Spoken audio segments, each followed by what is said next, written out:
We are with Defensive Firearms Instruction. Today we wanted to just take a chance to talk to you about our favorite carry guns. You know, a lot of times students that we have in our concealed handgun class or TAC handgun classes, they're always asking us what we recommend as far as our handguns that we carry. So we figured we'd just kind of walk you through some of our favorite ones that we carry on a regular basis and, you know, why we chose them. So Donovan, why don't you start us off? So the very first gun that I really want to talk about is my Glock 23. Glock 23s, Glock 19s, the mid-size Glocks are really popular, and there's a lot of reasons why. First of all, ergonomically, they definitely feel really good in your hand, and they have a pretty high capacity. You know, I personally chose a Glock 23 for a couple of different reasons. First of all, 40 cals, there's definitely a lot of people that shoot 40 cal, but more importantly, I wanted to be able to run not just 40 but 9mm through my firearm as well. So what I actually ended up doing is I went through Lone Wolf and got a 9mm conversion barrel, which gives me the ability to shoot either 9mm or 40 cal when I am out on the range with this firearm, or if I'm working. One of the things that I look at as far as this firearm, when I am working, I try to match the caliber that I am carrying to the people I'm working with, just for interchangeability, and that's one of the bigger reasons why I chose the Glock 23. This one particularly is a Gen 3. I actually got this stippled just to make sure that I can maintain control over it a little bit better. And you know, it's been a good gun. I actually ended up putting an N-Force APL light on it, which I think is a very good light. It's definitely one that I like running, and I know Miller runs one on his. Yeah. But that's just one of my selections. Miller, what do you think about it? Yeah, so kind of going along the same line, and just a side note, as far as the stippling, I was the one who did the stippling. Just throwing that out there. You're welcome. So I'm going to start with my Glock 19. My Glock 19 was actually the first handgun that I ever purchased, and I definitely haven't looked back ever since. I carry this thing just about every single day. Now, one thing about me, I'm 6'2", 220 pounds, so I can kind of get away with concealing a little bit of a bigger gun. The reason I like the 19 is I love 9mm. I know I don't plan on ever running 40, so I'm not necessarily going to go with the conversion barrel, but I definitely understand the merit there. Some of the modifications I did, it's a Gen 4. In my opinion, the Gen 4s don't necessarily need stippled grips, just because I like the texturing as is. Also because it's going to be against my body. Sometimes stippling can be a little aggressive, but I went ahead and replaced the sights. Replacing the sights is something that I definitely recommend on Glocks with a standard kind of plastic sights. You know, they do have a tendency to break, but so mine, I've replaced it with the Ameriglow iDot Pros, similar to what Donovan has on his setup too. We both have, you know, grip tape up here, N-Force APL. Now, as far as the way that I carry this, and this is going to follow through with pretty much all the guns on the table for me, I like carrying appendix style. So I actually have been using lately it's a C-squared holster that allows me to carry my N-Force APL. I like having a light on my gun if I'm carrying it. I carry this appendix. It's very comfortable, very convenient. And then I also like carrying a backup mag if I'm only carrying one gun. So I have an NSR Tactical, as you can see here. You know, mag pouch works great, gives me an extra set of rounds, whether that be for you know, Magpul mags, which are now being made for Glocks, which is awesome, and they work in both the 19 and the 23, or the 17 and 22, whichever one you want to go with. Having an extra mag is great, because I'm going from 16 rounds all the way to 31 or 33 rounds, depending on what kind of backup mag I'm carrying. So that's my 19. Again, I carry it every single day. Absolutely love it. So what's your next one? So my next gun is actually the HK USP Compact, which is chambered 9mm. I've actually carried this gun for many years, and I actually started carrying this well before I started carrying a Glock 23 or Glock 19. There's a lot of reasons that I really kind of like this firearm. First of all, it is sleek. It does have good texture, and there is a really good sight picture. When I pull it up, it's really easy for me to catch my sights. And it just feels really natural in my hand. HK makes fabulous firearms, and some of the updates that I did to this, I actually have the bobbed hammer. The reason I chose the bobbed hammer is because sometimes I will carry this in the single action mode, and because I did that, I actually ended up getting an ambidextrous safety, and so I can disengage the safety from either the right hand or the left hand. The other update that I ended up doing with mine is I ended up going with Haney Slant Pro straight 8s. One of the reasons I really kind of like that design is because it's got one dot in the front, one dot in the rear, and so it's really easy for me to line that up, especially in a low light situation. The other thing that I really kind of like about it, if you look at the sights, it's actually got lacerations from left to right, which in my opinion kind of softens my sight picture just a little bit. It is a double action, single action firearm, but it's got a very smooth trigger pull, and it just feels great in my hand. A couple of ways that I carry this. You know, I do like Galco products, and I have this Galco holsters and in the waistband. Galco's been around for a long time. Once you get leather broken in, it feels really, really good, and you know, it's definitely very comfortable. Something else that I end up doing very often is I'll actually carry this in a paddle holster. I've got this Safariland paddle holster, which is really kind of nice. One of the reasons that I end up carrying this is, especially in Oregon, it is kind of cold weather, and so if I'm wearing a jacket or something bigger, it's going to give me the ability to conceal it a lot better, and I can carry bigger firearms. Or if I'm at the range, if I take my duty belt off, I can take this firearm and just throw it on my belt, and I don't really have to worry about, you know, taking my belt off because it's the paddle configuration. Another thing that I really kind of like is the magazines. Now, the magazine capacity for my HK USP Compact is 13+1. There are two different bases that you can get. You can get the one just like this one, which actually has a pinky extension. It doesn't add to the capacity, but it gives you just enough to actually, rest your pinky on. You can also get the flush fit ones. The flush fit base plate definitely helps me when I'm trying to conceal it, when I am carrying this appendix or in another type of configuration. But, you know, usually with a firearm, when you're talking about concealment, the grip is where you're going to run into issues with printing, and so, you know, sometimes when I'm carrying concealed, having that flush fit mag is definitely going to work out really, really well. Yeah. What's the next one? Going along with having the longer grip print a little more, that is one of the downsides with the 19. It is going to be a little bit harder to conceal. Hence why my next one on the table is going to be the next step down to the baby Glocks, which is going to be the Glock 26, again in 9mm. Now I went ahead and did stipple this grip, even though this was a Gen 4, just because with a smaller frame, I want to get as much control over it as I possibly can. So I went ahead and did that. I went ahead and put the grip tape up here. I haven't swapped out the sights yet, but it's definitely something I plan on doing. Now, the nice thing about carrying the 26 in conjunction with the 19, if you are to carry two guns at one time, the nice thing is you have the mag compatibility. Yeah, you can take the standard 10-round mag that this has. You can take the 33-round mag, it'll fit just fine. I've run them that way just fine. You can take the 19, you can take the 17 mags, it'll all fit. Now, one thing when it comes to mags that are too big for the gun that you're using it for, sometimes you get a problem with over-insertion. So generally speaking, I would recommend that you carry backup mags that are made specifically for the gun you're carrying.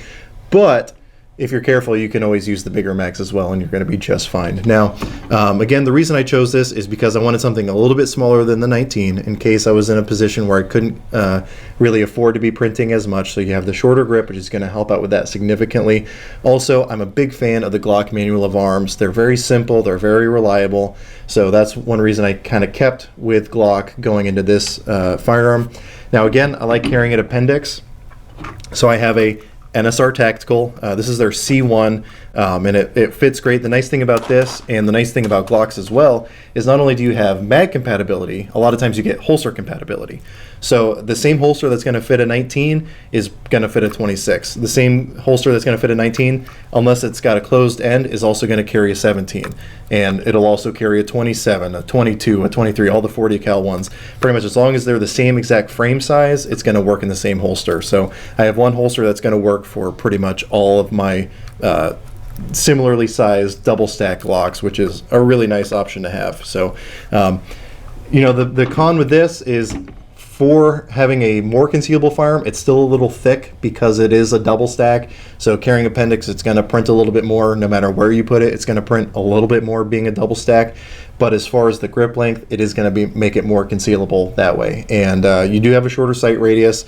You do have a smaller mag capacity, but you're still working with 10+1, which I don't think is too bad. You're not sacrificing too much. So what's the next one you got? So the next one that I want to talk about is, yet again, another Glock. I'm sure you can see the trends here, but yet again, Glocks are just great guns. I kind of look at them kind of like the Toyota of the gun world. They're very, very reliable. They function really well. So the next one that I'd like to talk about is my Glock 42, which is chambered in .380. The specific role that I see myself carrying this in, that I do carry this in, is more of the warmer months. When it is a lot warmer outside, we wear a lot less clothing, and so I really kind of wanted to get a firearm that I had the ability to conceal in just a t-shirt and some shorts. And so the Glock 42 definitely fit that bill. I got this well before the Glock 43 was released, and I actually really kind of like it. Yet again, it's got the same manual of arms as any other Glock. I also decided to go with the Haney Ledge straight 8s. The big difference between the Haney Slant Pro and the Haney Ledge is you've got this little ledge right here that you can actually use to assist if you need to, rack your slide off a belt or, the table or a boot or something else like that. And I also supplemented it with this grip tape. As far as the magazines, the standard magazine capacity on a Glock 42 is going to be 6+1. One of the things that I actually did is I've got a couple of different magazines. The first one is their standard, and I actually did an upgrade internally. I did mag guts, which gave me a +1 magazine capacity. So I've got 7 in my standard flush fit magazine plus 1 in the pipe. So 8 rounds is actually, not too bad. Another thing that I ended up doing as far as my backup magazines is I went through Galloway Precision, and I actually got a +2. And so my backup mag, I've got 8, and then I've got 8 in the gun, and so it's giving me a decent amount of ammunition. How I carry this, I've always been a really big fan of G-code products, and so I decided to wait the 6 weeks, and I decided to get a G-code incog with a mag caddy. And usually I run this in the appendix position, and I really kind of like it. This holster has worked out really well for me for a long time, and yet again it gives me that ability to have the mag caddy right here, and so it's one self-contained unit. I don't have to worry about extra stuff in my pocket when I'm carrying, and it's just overall been a really great gun. I have actually held really decent groups at 25 yards with it. The only downfall to it is it's a .380.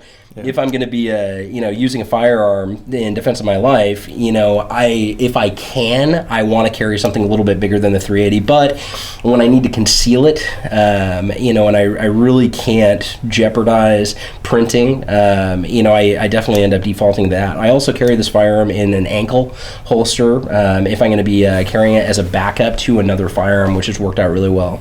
Yeah. So, and then as far as the Glock 42. Obviously I think that if the Glock 43 came out first as opposed to the Glock 42, I'd probably be running a Glock 43, and I probably never would have ended up with a 42, but it's been a great gun. Yeah. So, and if you'll forgive me for saying, 42s do also have a tendency to be a little ammo sensitive. Yep. So make sure, and this goes for any gun that you're going to carry, make sure you function test it with the ammo that you're going to carry to make sure that it's going to cycle properly. Generally speaking, Glocks are extremely reliable. It's usually not an issue. However, you definitely want to do yourself the favor of making sure it's going to function flawlessly. So now we're going to get to my first stray away from Glock here. And again, kind of echoing what he just said, if the 43 had come out earlier, I got a little impatient, so I went ahead, after they didn't announce it at SHOT Show, I went ahead and got a Smith & Wesson M&P Shield. This is a fantastic gun. Even though I'm a big fan of Glocks, I will never tell anyone, or I will never try to talk someone out of getting a Smith & Wesson M&P series. These things are fantastic guns. This thing has been, extremely reliable. So the reason I picked it was, again, I like carrying appendix, and when I was a student at one of the local community colleges, even though I was legally allowed to carry a concealed firearm on campus because I had a concealed handgun license, people on school campuses seem to be a little bit more sensitive to firearms, so I wanted to make sure I could conceal as much as possible without any chance of printing. So I wanted something a little bit slimmer. So I still carried this in the appendix. Typically I used a Blade Tech holster for that, and it worked okay. Wasn't the most comfortable, but it worked. Now the role that I find myself using this in specifically is using it in what's called a smart carry holster, similar to like Thunderwear, where it's basically like almost like a fanny pack that goes above your underwear, under your pants, and it fits really well in there. It's really slim, so I like that aspect of it. Now I swapped out the factory sights for some excess big dots. One reason I like excess big dot sights, and the second reason I like having a ledge, like he was talking about earlier, that I can cycle my slide off of. And the factory ones are one of the like no snag ones, so you're not going to be able to do that. So that's one reason I swapped that out. I haven't swapped the trigger out. I know a lot of people like the Apex triggers. In my opinion, the one that comes with it is, more than serviceable. Then I also stippled the front and back straps on this just to make it kind of sit in my hand a little bit more nicely. But the only thing about this is it doesn't fit into the same manual of arms as a Glock. It's very similar, but it's a little bit different. Also, I got the version with the safety, the manual safety. I wanted one without. However, after the Glock 43 wasn't announced at SHOT Show, I think everyone went and bought a Shield, and they wanted one without the safety, so I wasn't able to get one without. However, if you don't like the safety, this one's very, very positive, so if you leave it off, it's going to stay off. If you put it on, it's going to stay on. However, having that safety is a little nice when you're using it in unconventional carry situations, like in a smart carry holster, with it potentially bouncing around. It's nice to have that little added step of safety. If you're going to have a gun with a safety, there's nothing wrong with that. Just make sure you train taking that safety off. Get as many repetitions as you can before you start carrying it, just to make sure you're not going to lose that. So it's a very great gun. However, it has predominantly been replaced by our next firearm, which we've already kind of talked about a little bit. So you want to take us into the next one?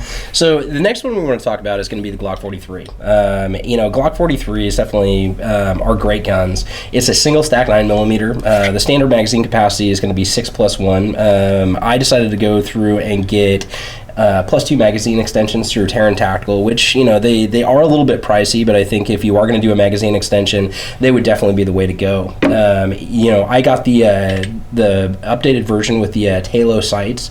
Yet again, it's a very similar sight that I have on some of my full-size handguns, like my Glock 21 or my Glock 17, and it's a great setup. The other things that I kind of adjusted on mine, I actually ended up doing a Vickers Tactical extended slide lock. It helps out a lot, especially since it's extended. I can release it with one hand really, really easy, but it's also got the laceration, so if I'm going to lock that slide to the rear, it makes it a lot easier. The other thing that I did is I changed out the magazine release.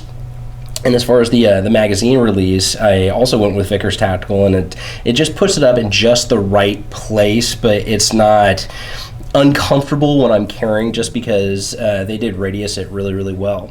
I also ended up doing grip tape again on the top, and it's worked out really well. One of the drawbacks I definitely have noticed with this particular firearm is I've got a lot more felt recoil when it comes to the 9mm versus the 380. The 380 is definitely a lot more pleasurable to shoot, but the 9mm is definitely good. We've played around with ammo just a little bit. Ryan definitely likes running the critical defense light, and that's definitely worked out for him. I've run Corbon Powerball through mine, in addition to all the other ones. But that's kind of my take on it. I typically carry it with a Kydex holster in the waistband, in appendix. And I'm probably going to end up going again with another G code. But what's your take on this? So I'm a big fan of the 43. Now, I generally speaking, unless it's one of those situations where I absolutely positively have to conceal, it's not going to be my primary. So if I'm carrying it, it's going to be in a backup role. For that, going back to NSR Tactical, I got one of their C4 holsters, which works fantastic for it. I went all out, got the Crypt Tech on it because I think that looks cool. Not sure if it's the most practical, but it looks cool, and that's half the battle, right? So I really like the 43. I've got a lot of rounds through mine at this point. Steel case, brass cased, everything from the heavy bullets to the light bullets, and it's 100% reliable for me. So I'm a big fan of it. I'm very confident in its ability to keep running. The thing that I dislike the most about it is the fact that it's a 6+1. Yeah. They ship it with both a flush fit magazine, and they also have these magazines with the little extended base plate so that you can get your pinky on there, and I think that they missed a big opportunity to at least get one more round in there. If you're gonna send it from the factory with a longer base plate, why not add an extra round? That's one thing with the Shield. You get the flush fit base plate like the one that's in there, or you can get the one with the extended base plate so that you can actually have an extra round. So if you're gonna go that with the longer base plate, why not do it, especially since they don't ship one with a shorter flush base plate if you want to swap it out. So I don't necessarily understand. I think that was a big miss there. However, that said, get good at reloads and it won't be an issue. And again, that's one reason why I don't necessarily want to carry it as my primary, but it makes a fantastic backup gun. It is going to be snappier than, the 380 or, more of a mid-sized gun. However, I still think it's very manageable for the size. I have shot guns that are way less comfortable to shoot. The Kel-Tec PF9, some people love it. I have a love-hate relationship with it. It's very painful to shoot. I think the 43 is very manageable myself. So I'm a big fan of my 43. I know you're a big fan of your 43. One thing I want to point out is we have 7 guns on the table here. All but 2 are Glocks. All but 1 is a 9mm. But every single one of them is also a polymer gun. And, well, with one exception, they're all striker fired as well. So I think it's safe to say that we like polymer guns. Mm-hmm. We like striker fired guns. A lot of people don't, but I have seen zero reason for me to not want to carry a striker fired gun. I've seen zero reason for me to not want to carry a polymer frame gun. I think they work. I don't know. Do you have anything on that? As far as striker fire weapons are concerned, I think they're very easy. One thing I really like about the striker fire handguns is they've got that consistent trigger pull. You get the same trigger pull every single time, which is one of the reasons I've kind of backed off the HK-USP Compact, is because you've got that really heavy trigger pull. Having said that, with firearms, the polymer frame, it definitely is nice having a lighter firearm to carry when you're carrying concealed.